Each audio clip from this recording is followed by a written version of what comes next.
எல்லாருக்கும் வணக்கம். முதல்ல எல்லாருக்கும் குடியரசு தின நல்வாழ்த்துக்கள். சுதர்ஷன் சொன்ன மாதிரி அப்படி ஒன்றும் பயங்கரமான ஒரு ப்ரெஸ் மீட்டோ அந்த மாதிரிலாம் ஒன்றும் இல்லை.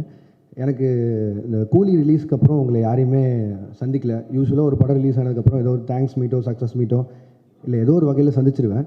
இந்த தடவை சந்திக்க முடியல. கிட்டத்தட்ட ஒரு 6 மாதம் ஆச்சுன்னு நினைக்கிறேன்.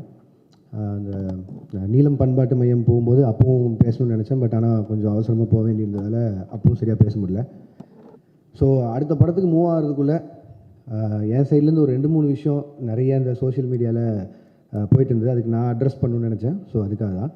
ஸோ முதல்ல கூலியிலேருந்தே ஆரம்பிச்சுதான் நினைக்கிறேன். முதல்ல மக்களுக்கு நன்றி. 35 நாள் கிட்ட கூலி தியேட்டரில் ஓடிச்சுன்னு நினைக்கிறேன். நான் வசூல் அதை பற்றி பேச விரும்பல. ஒரு லாபகரமான படம்னு சன் பிக்சர்ஸ் சொன்னாங்க. அண்ட் 1000 விமர்சனங்களை தாண்டி அந்த படம் 35 நாள் ஓடினதுக்கும் இல்லை இவ்வளோ தூரம் வசூல் பண்ணதுக்கும் மக்களுக்கு மிகப்பெரிய நன்றி. அண்ட் பத்திரிகையாளர்களுக்கு நன்றி. அண்ட் யூடியூபர்ஸ் எந்தெந்த வகையில் அந்த படத்தை பற்றி பேசினாங்களோ, மீம் கிரியேட்டர்ஸ், ரிவ்யூவர்ஸ், கிரிட்டிக்ஸ் எல்லாருக்குமே ஒரு மிகப்பெரிய நன்றி. அதில் வந்த கிரிட்டிக்ஸ் வந்து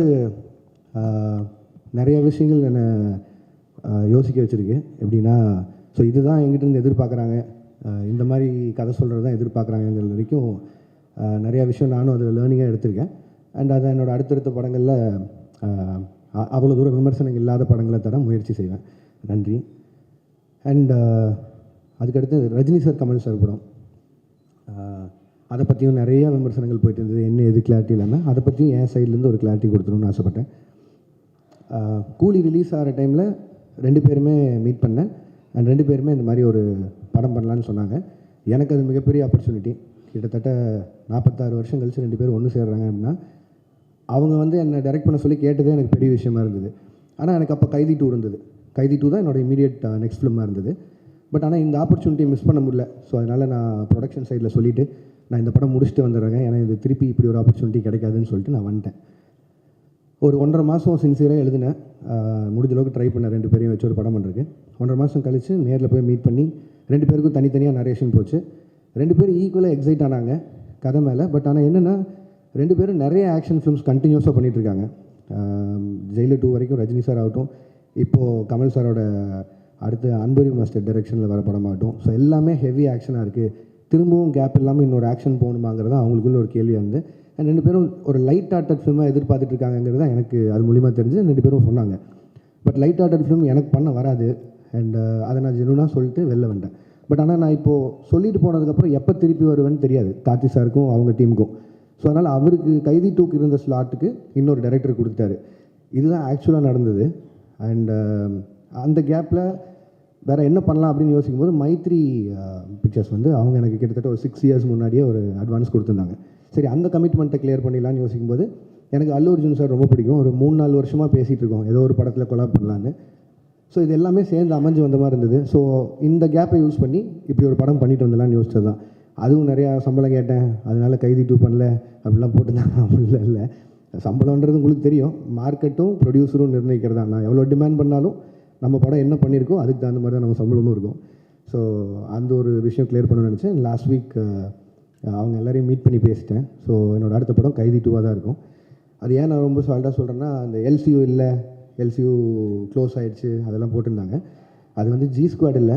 ஜி ஸ்குவாட் க்ளோஸ் பண்ணுறேன்னா நான் க்ளோஸ் பண்ணிடலாம். எல்சியூன்றது வந்து ஃபர்ஸ்ட் ஆஃப் ஆல் அந்த பேரே நான் வைக்கல. அது வந்து ஃபேன்ஸாக அவங்க தியரியில் எல்சியூன்னு ஒரு நாள் சொன்னது, நான் அதை ஃபாலோ பண்ணிருக்கேன். ஸோ அதை டக்குன்னு நான் ஒருத்தன் மட்டும் முடிவு பண்ணி இல்லை எல்சியூவில் படம் வராது அப்படிலாம் சொல்ல முடியாது. கைதி 2 ஆகட்டும், விக்ரம் 2 ஆகட்டும், ரோலக்ஸ் இண்டிவிஜுவல் ஃபிலிம் ஆகட்டும், இதெல்லாம் என்னோடய கமிட்மெண்ட்ஸ். ஸோ இதை நான் பண்ணாமல் போக முடியாது. இது எல்லாமே என்னோடய கமிட்மெண்ட்ஸ். ஸோ அதனால் எல்சியூ மூடப்படலை, திருப்பி ஓப்பன் ஆகும். இந்த அல்லு அர்ஜுன் சார் படம் முடிச்சோன்னே அது இப்போ தான் ஆக்சுவலி ப்ராப்பராக ஓப்பன் ஆகும்னு நினைக்கிறேன். அண்ட் அதுக்குள்ளே ப்ரொடக்ஷனில் பென்ஸ் இருக்குது, அதுவும் எல்சியூக்குள்ளே தான் வருது. ஸோ ஏதோ ஒரு பாயிண்டில் எல்சியூ சம்மந்தமான படங்கள் வந்துகிட்டே இருக்கும். அண்ட் இதுதான் மொத்த clarity. And Aamir Khan sir படத்தை பற்றியும் சொன்னாங்க. ஆமீர் கான் சாரும் நானும் ஒரு படம் பண்ணுறதா இருந்து இப்போவும் பேசிட்டு தான் இருக்கோம். இத்தனை கமிட்மெண்ட்ஸ் எனக்கு இருக்குது, அவருக்கும் நிறைய கமிட்மெண்ட்ஸ் இருக்குது. ஸோ அது எப்போன்னு தெரில, பட் ஸ்டில் அது பேசிகிட்டு இருக்கோம். அண்ட் அவ்வளோதான். இதுதான் நான் மேஜராக அட்ரஸ் பண்ணணும்னு நினச்சேன். ஏன்னா இதுக்கு நான் ஒரு பாயிண்டில் பதில் சொல்லி ஆகணுன்ட்டே இருந்தது. ஏன்னா ஒரு சைடு 2 சைடில் எல்லா பக்கமும் பேசிட்டே இருக்காங்க. ஸோ என்னோடய சைட்லேருந்து ஒரு கிளாரிட்டி கொடுத்துட்டு நான் அடுத்த படத்துக்கு மூவ் ஆகணுன்ட்டு இருந்தது. ஸோ அதனால தான் இந்த press meet. And thank you so much எல்லோரும் வந்ததுக்கு. உங்களுக்கு எதாவது கேள்விகள் இருந்தால் கேட்கலாம். ஸோ இனிஷியல் டேஸில் like lot of positive reviews வந்தது. லைக் நிறைய உங்களுக்கு நீங்கள் தான் மோஸ்ட் செலிபிரிட்டி டேரக்டர் அப்படிங்கிற மாதிரிலாம் நிறையா போயிட்டு இருந்தது. ரீசெண்டாக நிறைய நெகட்டிவ்ஸும் இருக்குது, லைக் ஹேட்ரடும் இருக்குது. So handling both these things different spectrum, like அதை எப்படி பார்க்குறீங்க, like how you handle those? இல்லைங்க, நான் அதான் முன்னாடி நான் சொல்கிறது ஒன்று தான். நான் அதை எதுவும் பர்சனலாக எடுத்துக்க மாட்டேன். ஏன்னா அது என்னோடய வேலை. இப்போ வந்து என்னோடய ஃபஸ்ட்டு படம் இல்லை கூலி, என்னோடய ஃபஸ்ட்டு படம் மாநகரம். கிட்டத்தட்ட 9 வருஷமாக எவ்வளோ பாராட்டுகள் வாங்கியிருப்பேன்னு எனக்கு தெரியும். அவ்வளோவே பாராட்டிட்டு இருக்காங்க. டக்குன்னு விமர்சனம் வரும்போது அதை மட்டும் நான் ஒத்துக்க மாட்டேன்னு சொல்கிறது நியாயம் இல்லை. அண்ட் படங்கிறது மக்களுக்காக, அது அவங்களுக்கு காட்டும்போது விமர்சனம் வரும்போதும் அதை ஏற்று தான் ஆகணும். ஸோ அதனால் அதை நான் ஸ்பிட் பண்ணி பார்க்கல. அண்ட் ரெண்டாவது அதை நான் பர்சனலாக எடுத்துக்கல, அது ப்ரொஃபஷனாக மட்டும் வச்சுக்கலான் இருக்கேன். ஸோ அதனால் success and average and going back அது உண்மை தானே, எல்லாருக்குமே நடக்கிறது தானே. ஸோ அதனால் நான் பெருசாக எடுத்துக்கல. Thank you. Hello, hi sir. Bhuvanesh from the Hindu. You have a very loyal and passionate fan base, sir. அவங்க உங்களுக்கு கிரிட்டிசைஸ் பண்ணுறப்போ கூட it comes from a place of emotional investment that they've had over the years. இவ்வளோ படங்கள் பண்ணதுக்கப்புறம் how do you now define the relationship that you have with your audience? இல்லைங்க, அவங்க ஜெனுவனாக பேசுகிறதுல it is not just criticism, but அதில் ஏதோ ஒரு அக்கறை இருக்குதுன்னு நான் பார்க்குறேன். இப்போ நான் எக்ஸாம்பிளாக தான் சொல்கிறேன்.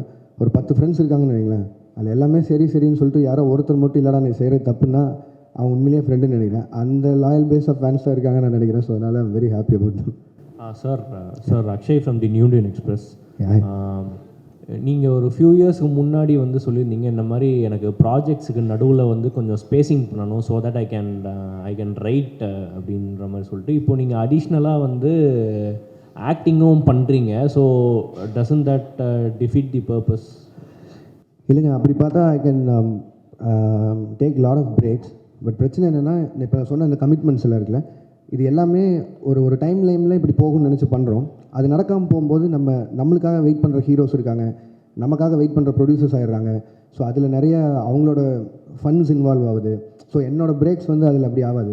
அண்ட் இது நான் மெயினாக பண்ணணும்னு நினச்சது காரணம் என்னென்னா, ஆஃப்டர் கூலி ஐ நோ ஐ டேக் ஒரு 7-8 months பிரேக்குன்னு சொல்லி. ஸோ அந்த கேப்பில் ஒன்று பண்ணலான்னு யோசிக்கும் போது தான். அண்ட் அருண் எக்ஸ்பிளைன் பண்ணும்போதும் இந்த ஃபிலிமுக்கு ஒரு 60 days போதும் அப்படிங்கிற மாதிரி இருந்தது. ஸோ அதனால் என்னால் ஈஸியாக பண்ணிட முடியும். எதிர் வேறு எங்கேயாவது ஒரு வெக்கேஷன் போகிறதுக்கு பதிலாக இதில் போனால் கொஞ்சம் அப்சர்வ் பண்ணலாம், கற்றுக்கலாங்கிற ஒரு பாயிண்ட் தான். பட் ஏன் இப்போ நம்ம ஏற்கனவே எழுதி வச்சுருந்த கதைனா அவ்வளோ ஒர்க் பண்ண தேவையில்லை. ஐ மீன் இப்போதைக்கு அதை எவ்வளோ தூரம் கான்டெம்பரரி அடாப்ட் பண்ண முடியுமோ அதுக்கு மட்டும் பண்ணிட்டு போயிடலாம். புதுசாக போய் ஃப்ரெஷ்ஷாக ஒரு கதை எழுதணுன்னா பிரச்சனை தான்.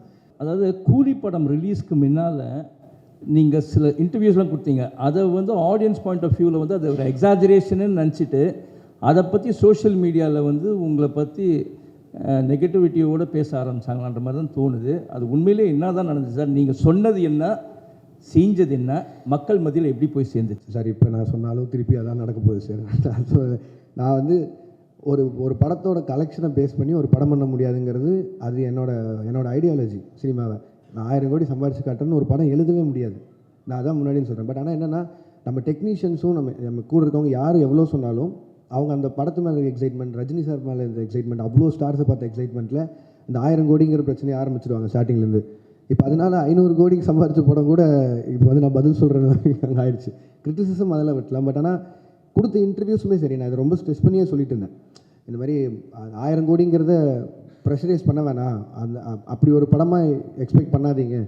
ஒரு commercial film Rajini sir enjoy பண்ணுற மாதிரி ஒரு படம் இருக்கும் தான் நான் முன்னாடி இந்த எல்லா இன்டர்வியூலையும் சொன்னேன். பட் எனக்குமே வந்து ஏதோ ஒரு பாயிண்டில் ஒரு டிரான்ஸ்பரன்சி, ஒரு அளவை மெயின்டைன் பண்ணுங்கிறது நான் இந்த படத்துலேருந்து என்னோடய லேர்னிங்காக இருக்க போகுது. ஏன்னா எவ்வளோ பேசினா போதும். ஏன்னா நான் ரொம்ப கனெக்ட் ஆகி நிறையா ஃப்ரெண்ட்ஸோடு உட்காந்து பேசுகிற மாதிரி பேசிடுறேன். அது வந்து ரொம்ப எக்ஸாஜரேட் ஆன மாதிரி ஆகிடுது. ஸோ படம் ரிலீஸ்க்கு அப்புறம் அதுவே எனக்கு பேக் ஃபயர் ஆகிற மாதிரி ஆகிடுது. ஸோ நான் இதுக்கு மேலே வரும்போது கொஞ்சம் டிரான்ஸ்பரன்சி மெயின்டைன் பண்ணிக்கணும்னு நினைக்கிறேன். Sir okay sir, Lokesh sir, இப்போ உங்களோட ஃப்யூச்சர் ப்ராஜெக்ட்ஸ் பற்றி நிறைய வந்துட்டுருக்கு செய்திகள். அப்படி ஒன்று வந்தது தான் ஹிந்திக்கு போய்ட்டு நீங்கள் அமீர் கானோட பண்ண போகிறீங்க அப்படின்னு சொல்லிட்டு, அது ஃப்யூச்சரில் மெட்டீரியல்ஸ் ஆகிறதுக்கு வாய்ப்பு இருக்கா சார்? ஒரு 3-4 தடவை மீட்டிங் போச்சு. எனக்கு அவர் சின்ன வயசுலேருந்து ரொம்ப பிடிக்கும். அவர் ஒரு பெரிய ஃபேன் தான். அண்ட் அவரும் வந்து என் ஒர்க் ரொம்ப பிடிச்சுன்னு சொல்லி தான் அவர் கூலிலேருந்து படம் பண்ணணுன்னு பேசினார். பட் ஆனால் நான் சொன்னேன் சார், இங்கே இவ்வளோ கமிட்மெண்ட்ஸ் இருக்குது. அண்ட் சாருக்குமே அவருக்கும் நிறையா கமிட்மெண்ட்ஸ் இருக்குது. ஸோ இதே மாதிரி ஏதோ ஒரு டைம் லைனில் ஏதாவது மிஸ் மேட்ச் ஆகும்போதோ வேறு ஒரு டைம் கிடைக்குதோ அப்படிங்கிறத பார்த்து தான் சார் பண்ண முடியும். பட் ஆனால் we are talking sir. Sir எனக்கு எல்லா ஹீரோஸ் கூடயும் வேலை செய்யணும் சார். அவங்க எல்லோரும் கூடயும் பேசிட்டு தான் இருக்கேன். பட் ஆனால் டைம் லைன் தான் சார் பிரச்சனை. சார் இங்கே ஒரு சார் இங்கே சார் இங்கே சார் நீங்கள் டிசியில் பண்ணிகிட்டு இருக்கிறதா டிசியில் இப்போ பண்ணிக்கிட்டு இருக்கீங்க, அதேமாரி ஜனநாயகன்லேயும் ரிப்போர்ட்டராக பண்ணிகிட்டு இருக்கீங்க அப்படின்றதும் தகவல் வந்துச்சு. அது நீங்கள் எப்படி பார்க்குறீங்க? அதுக்கப்புறம் 2 கேள்வி அமைச்சிடறேன்.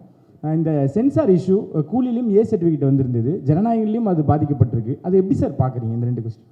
சார் டிசியில் ஆமாம் சார் அது பண்ணிருக்கேன். அது அருண் மாதேஸ்வரன் படம். இது வந்து ஹெச் வினோதனாவும் விஜயனாவும் ஒரு நாள் கூப்பிட்டாங்க. ஸோ அது கேமியா பண்ணேன். அது அவ்வளோதான் என்னால் சொல்ல முடியும். அதுக்கு மேலே அவங்க பேசிங்க. அண்ட் ரிகார்டிங் சென்சார் போர்ட், நான் கூலி சொல்லணுன்னா அதுக்கும் நிறைய விமர்சனம் வந்தில்ல, ஏன் ரஜினி சார் ஏ சர்டிஃபிகேட் அப்படின்னு சொல்லி.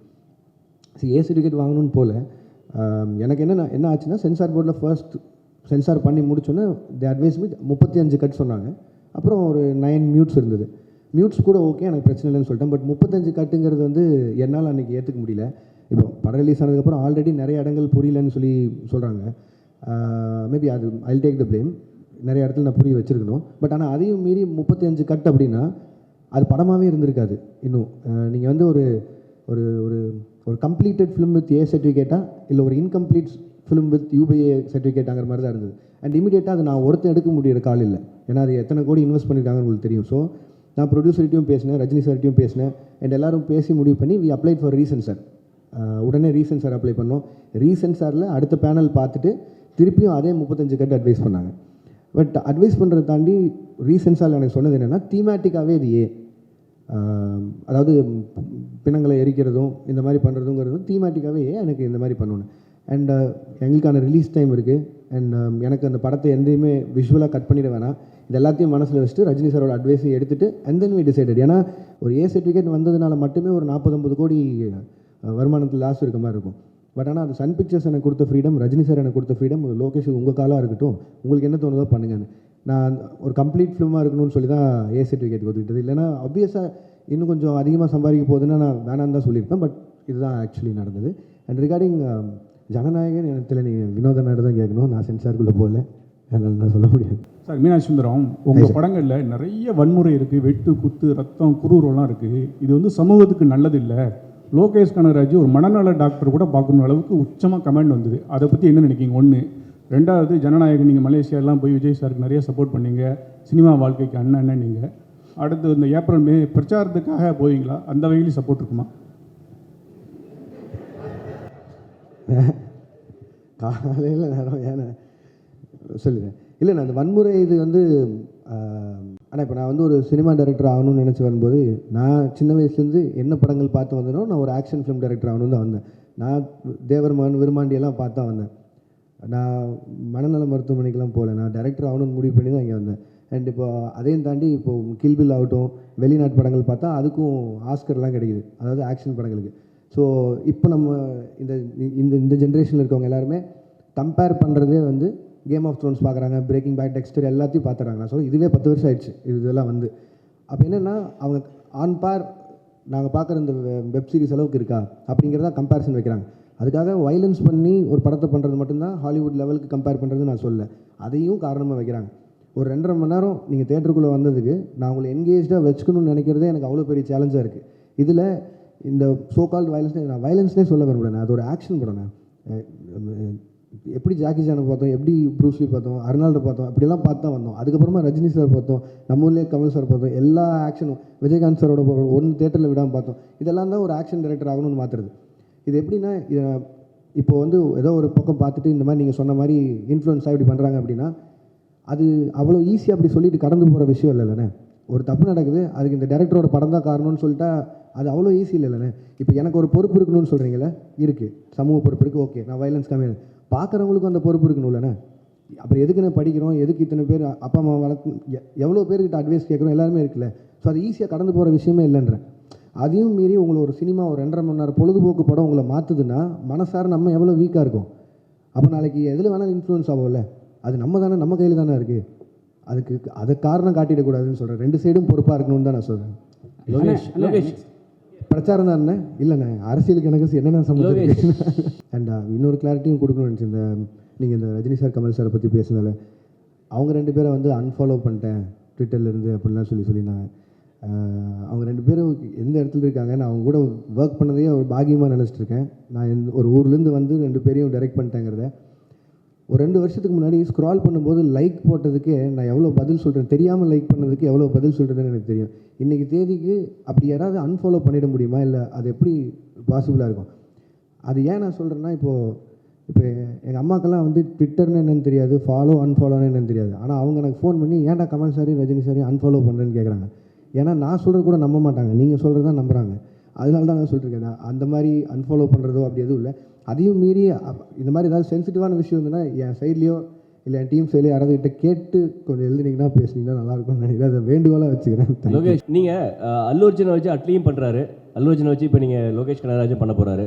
ஸோ 2 பேருக்கும் உள்ள அந்த காம்பினேஷனில் ஒரு ஹெல்த்தியான ஒரு காம்படிஷன் இருக்குமா? யார் பெஸ்ட்டாக பண்ணுறது அல்லது யார் படத்தை பீட் பண்ணுறது அப்படின்னு சொல்லிட்டு? இல்லைங்க, 2 பேருமே எங்களோட அடையாளம் தமிழ் இண்டஸ்ட்ரி. ஸோ முடிஞ்ச அளவுக்கு இங்கே இருக்கிற இண்டஸ்ட்ரியை எவ்வளோ தூரம் மேலே கொண்டு போகிறோங்கிறது ஐடியா. அது அட்லீஸ்ட் சைடில் அவர் ட்ரை பண்ணுறாரு, என் சைடில் நான் ட்ரை பண்ணுறேன். 2 பேரும் ஃப்ரெண்ட்ஸ் தான். ஸோ அதனால் யார் படம் ஜெயிச்சாலும் அதிகமாக சம்பாதிச்சாலும் சந்தோஷம் தான். ஸோ தமிழ் இண்டஸ்ட்ரியிலேருந்து தானே போகுது. உங்களை பற்றி சோஷியல் மீடியாவில் ஒரு நடிகையோட சேர்த்து காதல் லவ் அது இதுன்னு வந்துட்டு இருந்தது. ஒன்று நிறையா வந்துட்டு இருந்தது சார். இல்லை நீங்கள் ஏதாவது அந்த மாதிரி போயிட்டு இருக்கா? ஃபேமிலியாக போகிறீங்களா? இல்லை சார், இல்லை சார், எனக்கு ஆல்ரெடி ஃபேமிலி இருக்குது சார். நான் அப்படிலாம் இல்லை sir. Second family. Thank you sir, thank you sir, thank you sir. Lokesh, மக்கள் மத்தியில் பேசப்படுற ஒரே ஒரு விஷயம் என்னன்னா, எஸ் சார், இப்போ சமீப காலமாக வரக்கூடிய படங்களில் இருக்க இயக்குனர்கள் இன்க்ளூடிங் லோகேஷ் கனகராஜ் ஓட படங்களில் வந்து ட்ரக் அப்யூஸ் நிறைய இருக்குது, போதை கலாச்சாரத்துக்கு முக்கியத்துவம் கொடுக்கறதா சொல்லி பரவலான பேச்சு சார். இது நிறைய டாக்டர்ஸ் பேசியிருக்காங்க, அதை பற்றி மக்கள் நிறைய பேர் சொல்கிறாங்க. இதை பற்றி உங்களோட கருத்து என்ன? அதே மாதிரி இந்த மாதிரி ட்ரக் யூசேஜை வந்து படத்தில் வந்து பிக்சரைஸ் பண்ணுறது நல்லதா? அந்த சீன்ஸை வச்சு தான் படங்கள் ஓடுமா?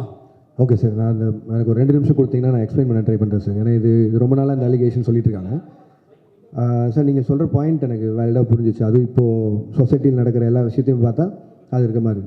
பட் ஆனால் நல்லா நோட் பண்ணி பாருங்கள் சார், நான் பண்ண எல்லா படங்கள்லையுமே ட்ரக்கு வந்து இப்படி எடுத்துக்கிட்டால் இந்த மாதிரி ஆயிடலாம், சந்தோஷமாக இருக்கலாம் அப்படின்னு நான் சொல்கிறேன்னா எங்கேயுமே நான் சொல்ல சார். நான் கமர்ஷியல் படமே பண்ணாலும் அதில் நான் எனக்குன்னு ஒரு சொசைட்டி கன்சர்ன் இருக்குது சார். அதை மீறி நான் பண்ணதில்லை. நீங்கள் மாநகரம் எடுத்துட்டிங்கன்னா அதில் கடைசியில் அவர் சொல்லுவார், மனுஷங்க செய்கிற தப்புக்கு ஊரை கொத்த சொல்லி எந்த தப்பும் இல்லைன்னு. கைதி எடுத்துட்டிங்கன்னா கார்த்தி சாரும் சரி, மரியம் ஜார்ஜ் சாரும் சரி, கடைசியில் இது எத்தனையும் எரிச்சு தாண்டா போவோம், இந்த நாயினால தான் உருப்படாமல் போகுதுங்கிற ஒரு வார்த்தையை சொல்லி தான் அதை மொத்தம் எரிப்பாங்க. நீங்கள் மாஸ்டரில் எடுத்துட்டிங்கனாலும் நான் இதே தான் சொல்லியிருப்பேன். அது எப்படி 18 வயசு கீழே இந்த உனக்கு ஆகல நீ தேட்டருக்குள்ளே போகாதுன்னு சொல்கிற முடியுதோ, எப்படி வந்து சாராயமும் பீடியும் அவன் கையில் கிடைக்குதுன்னு. கமல் சாரை வச்சு இந்த ட்ரக் ஃப்ரீ சொசைட்டிக்கான மரியாதை என்ன, அது இப்படி ஆச்சுன்னா என்ன ஆகுங்கிறத அவங்க வச்சு சொல்லியிருக்கேன். இது என்னென்னா, எனக்கு கிடைச்ச ஹீரோஸ் மூலிமா எவ்வளோ தூரம் உறக்க இதை சொல்ல முடியுமோ அதை நான் சொல்லிகிட்டே தான் இருக்கேன். அதை நீங்கள் சொல்லணுன்னா ஒரு பாயிண்டில் இவ்வளோ ட்ரக்ஸ் இருக்குது. நான் கைதி படம் முடிக்கும்போது முதல்ல 900 கோடிக்கு ட்ரக்ஸ் மாட்டுமான்னு சொல்லியிருந்தாங்க. நான் ஷூட்டிங்கில் இருக்கும்போதே 20,000 கோடிக்கு ஒரு ஊரில் மாட்டுச்சு. ஸோ இது வந்து எதுவுமே நான் சொல்லி தரல. 20,000 கோடி நான் சொன்னது 900 கோடி தான் சொல்லியிருந்தேன். அப்படி பார்த்தாலும் கம்மி ரேஷியோவில் தான் சொல்லியிருந்தேன். இது இந்த சொசைட்டியே எவ்வளோ கஷ்டப்படுதுன்னு சொல்கிறேன் சார். இது மட்டும் இல்லை சார், என் சைடில் இதுக்கு நான் தான் பேசி ஆகணும். வெறுமனே இப்படி சொல்லிட்டு போயிடலாம், கமர்ஷியலாக வந்துட்டான் ட்ரக்ஸை வச்சு படம் பண்ணிட்டான் இல்லை சார். எவ்வளோ தூரம் சே நோ டு ட்ரக்ஸ் கேம்பெயினுக்கு நான் சப்போர்ட் பண்ணிகிட்டு இருக்கேன்னு எனக்கு தான் தெரியும். என் சைடில் அவ்வளோ கேம்பெயின்ஸ் நடந்துட்டுருக்கு. ஒவ்வொரு காலேஜாக போய் இது ப்ரொபகண்டா மாதிரியே பண்ணிகிட்ருக்கேன். ஒரு 15,000 ஸ்டூடெண்ட்ஸை ட்ரக்ஸை தொட மாட்டேன்னு பிளட்ஜ் எடுக்க வச்சுருக்கேன். கோயம்புத்தூர் கமிஷனர்கிட்ட சே நோ டு ட்ரக்ஸ்ன்னு சொல்லி அந்த தலைப்பில் ஷார்ட் ஃபிலிம்ஸ் பண்ண வச்சு கோயம்புத்தூர் இருக்க எல்லா காலேஜையும் மொத்தமாக வச்சு ஒரு 60 ஷார்ட் ஃபிலிம்ஸ் வந்து அதில் யார் ஃபஸ்ட்டு வராங்களோ அவனை என் அசிஸ்டண்ட்டாக சேர்த்துறேன்னு சொல்லியிருக்கேன். அவன் தான் இப்போ என் அசிஸ்டண்ட். ஸோ இது எல்லாமே என் சைட்லேருந்து நான் பண்ணிகிட்டு இருக்கேன் சார். இது வெறும் ஜஸ்ட் ஒரு சினிமாக்காக பண்ணணும் இல்லை, இது சொல்லணுன்னு இருந்தது சொன்னேன். அண்ட் இப்போவும் நான் சொல்கிறேன், பெரிய ஹீரோஸை வச்சு சே நோ டு ட்ரக்ஸ்ன்னு சொல்கிறது அது ஒரு கன்சர்ன். அது நான் சொல்லி தான் ஆகணும்னு நினச்சிருக்கேன். எஸ் சொல்ல நோ சொல்லியிருக்கேன். அதை எல்லோரும் உறக்க சொல்கிறாங்க, ஹீரோஸும் சேர்த்து. இந்த எல்சியூ உருவானதும் அதுதான். இதில் திட்டவட்டமாக கமல் சார் சொன்ன மாதிரி தான், ட்ரக்ஸு இந்த சொசைட்டிக்குள்ளே வேணான்னு தீவிரமாக எதுக்கிற தீவிரவாதின்னு அவர் சொல்லியிருப்பார்ல, அதை தான் நானும் கமர்ஷியல் ஃபார்மேட்டில் சொல்ல ட்ரை பண்ணுறேன்.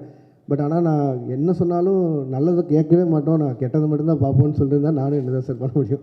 மேபி நான் பண்ணாமல் விட்டுறேன். அதனால பண்ணாமல் விட்டால் சொசைட்டி மாறிடும்னா அது குட் தான். நான் அது பண்ண போகிறது. Thank you sir. இன்வைட் அழைச்சிட்டு எல்லோரும் வந்ததுக்கு ரொம்ப நன்றி sir. And with your wishes and blessings என்னோட அடுத்த படத்துக்கு மூவ் ஆகிறேன். Thank you sir, thank you so much.